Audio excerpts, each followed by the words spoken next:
আসসালামু আলাইকুম এভরিওয়ান, আমি সঞ্জিত চৌধুরী স্পোর্টস অথরিটির পক্ষ থেকে আপনাদের সবাইকে জানাচ্ছি ঈদুল আজহা মুবারক। অ্যান্ড আশা করি আপনারা সবাই খুব সুস্থ আছেন অ্যান্ড ভালো আছেন। অ্যান্ড কেমন কাটলো আপনাদের ঈদের দিনটা অবশ্যই অবশ্যই জানাবেন। অ্যান্ড মোস্ট ইম্পর্টেন্টলি আরও একটা নিউজ দিতে যাচ্ছি আপনাদের কাছে, সেটা হলো যে এইবার কিন্তু খুব একটা স্পেশাল রিজনে আমাদের স্পোর্টস অথরিটি খুব একটা বেশি দিন ভ্যাকেশন কাটাতে পারছে না, because you know Y.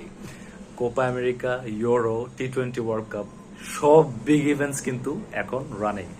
So এই কারণেই আসলে আমরা স্পোর্টস অথরিটি আশা করছি আমরা খুবই শীঘ্রই, লাইক মনে হয় আগামীকাল বাদে পরশুদিন থেকে আমাদের কার্যক্রম সব স্টার্ট হয়ে যাবে ইনশাল্লাহ।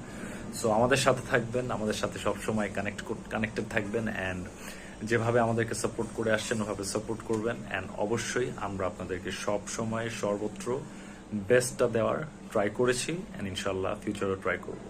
সবাই সুস্থ থাকেন, ভালো থাকেন। আসসালামু আলাইকুম।